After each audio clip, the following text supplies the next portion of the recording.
Dan pemirsa, untuk mengetahui bagaimana cara NTB untuk menuju makmur mendunia, kita langsung berdialog bersama Gubernur NTB yaitu Lalu Muhammad Iqbal. Pak, kabarnya baik? Alhamdulillah, sehat Mas. Gimana sehat juga? Alhamdulillah, ini pertama-tama kami harus ucapkan selamat datang di Studio TV One ya Pak. Terima kasih, udah beberapa kali ya. Oke. Pak, kita ingin mengetahui dari sektor ekonomi terlebih dahulu. Ini bagaimana, apakah prioritas ekonomi dari Provinsi NTB itu sendiri Pak? Jadi gini, kalau kita ngelihat NTB ini ada dua wajah gitu. Di satu sisi NTB ini belum pernah bisa keluar dari trap daftar provinsi-provinsi termiskin. Gitu. Di sisi lain, kalau kita lihat potensinya luar biasa, dari ujung barat sampai ujung timur itu semua potensial. Mulai dari pangan, kemudian tambang, pariwisata, kita penuh dengan potensi. Nah, kedua wajah yang yang bertentangan ini coba kita pertemukan dengan tiga prioritas utama yang kita luncurkan. Yang pertama adalah upaya kita yang serius dan sungguh-sungguh dan berkesinambungan untuk menyelesaikan persoalan kemiskinan. Saat ini di triwulan pertama kemiskinan kita di NTB ini berada di atas rata-rata nasional. Hampir 12% kemiskinan. Dari 12% itu sekitar 2,04% itu adalah kemiskinan ekstrim. Jadi target kita adalah pada tahun 2029 nol kemiskinan ekstrim. Ini yang akan kita lakukan, dan untuk kemiskinan sendiri kita harapkan sudah bisa berada di bawah angka 10% nanti pada tahun 2029. Gimana caranya? Caranya adalah lihat prioritas kedua dan ketiga. Prioritas kedua adalah ketahanan pangan. Ketahanan pangan ini artinya kita mendorong di sektor pertanian. Ketika saya bicara sektor pertanian, ini maksudnya mulai dari agroforestry, kemudian pertanian yang kita kenal selama ini, kemudian peternakan dan agro maritim, artinya sektor perikanan akan kita genjot. Nah, yang ketiga adalah pariwisata. Jadi kita ingin destinasi wisata yang ada di NTB ini nanti menjadi destinasi kelas dunia. Gimana caranya? Salah satunya adalah mendorong MICE, meeting, insentif, convention, dan event gitu. Supaya mendorong supaya kita tidak tergantung kepada turis yang sifatnya seasonal. Turis-turis yang sifatnya datangnya secara musiman. Kalau kita lihat musim turis itu kan hanya antara Mei sampai dengan September. Sementara September sampai Mei lagi ini terjadi kekosongan. Nah, ini harus diisi dengan event-event sebanyak mungkin sehingga throughout the year sepanjang tahun itu 12 bulan itu akan selalu ada tingkat okupansi di hotel. Kemudian load factor di penerbangan juga selalu terisi padat, dan ini yang akan nanti mendorong turunnya harga tiket, kemudian mendorong turunnya harga di di hotel dan sebagainya. Gitu. Berarti dari sektor pariwisata juga ini sedang dikembangkan ya, karena kita tahu kalau misalkan menurut data ya Pak ya, NTB ini cukup bergantung dengan sektor pertambangan ya Pak ya? Unfortunately ya.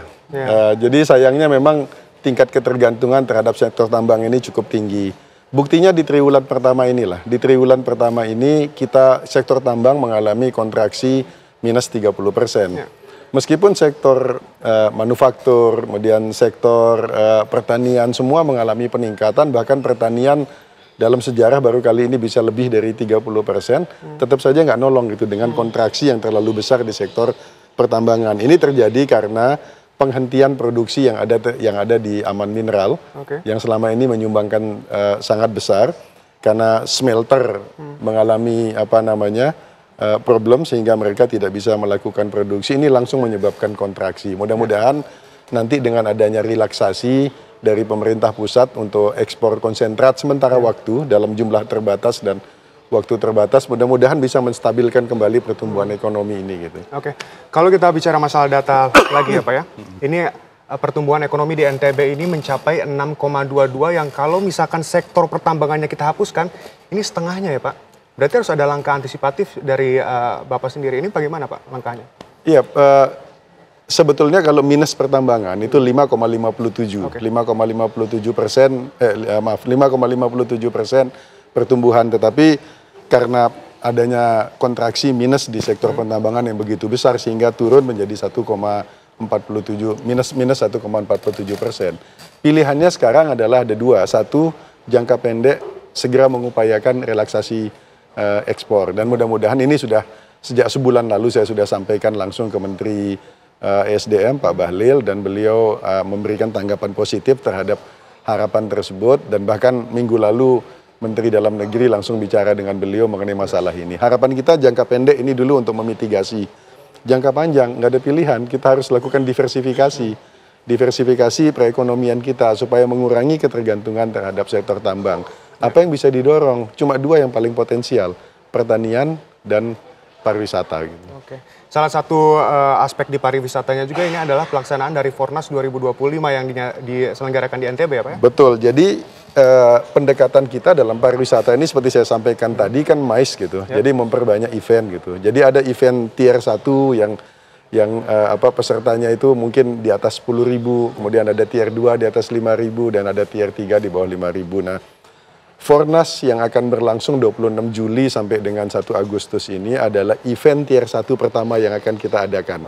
Kemarin sudah ada event tier 3 lainnya yang sudah kita adakan, misalnya kompetisi paragliding internasional yang diikuti 9 negara, kemudian kita mengundang kehadiran hampir 27 duta besar asing datang ke NTB. Nah ini tier 3. Nah sekarang di 26 Juli ini adalah uji coba pertama kita untuk untuk menyelenggarakan event besar yang akan dihadiri at least sedikit sekurang-kurangnya 15.000 peserta, belum termasuk dari internal, pergerakan dari internal yang kita harapkan selain sebagai tonggak awal untuk MICE di level yang besar, tapi juga ini sebagai persiapan pemanasan kita menghadapi PON nanti 2028. Ya. Kita kan. Ini untuk orang-orang yang melek olahraga ya Pak ya, memang Fornas 2025 ini kan cukup tersorot besar gitu. Ini kita pengen tahu dong Pak, persiapannya bagaimana untuk menyiapkan Fornas di NTB ini? Jadi Fornas kali ini mudah-mudahan akan jadi Fornas yang cukup spesial ya. Karena kalau tadinya konsep Fornas itu kan adalah event olahraga tradisional dan rekreasional di Indonesia. Kita sekarang kembangkan di NTB untuk pertama kalinya kita pakai istilah the world biggest recreational and traditional sport event. Jadi kita jadikan ajang atau pekan olahraga rekreasional dan tradisional terbesar di dunia. Karena faktanya memang tidak ada event sebesar ini di dunia yang hampir melibatkan 100 lebih cabang olahraga atau di dalam istilah di Kormi itu Inorga yang akan terlibat. Dan kita juga mengundang peserta dari negara-negara ASEAN, bahkan kita mengundang dari sejumlah Inorga itu kita undang di level internasional dari negara-negara lain di Eropa yang kita harapkan juga bisa ikut hadir. Dan kita harapkan event ini akan memberikan multiplier effect secara ekonomi kepada masyarakat sekitar. Gimana caranya? Dengan menyebar event-eventnya. Kalau biasanya terkonsentrasi di satu lokasi, ini enggak, kita libatkan berarti ada 5 kabupaten dan 1 kota yang akan terlibat nanti.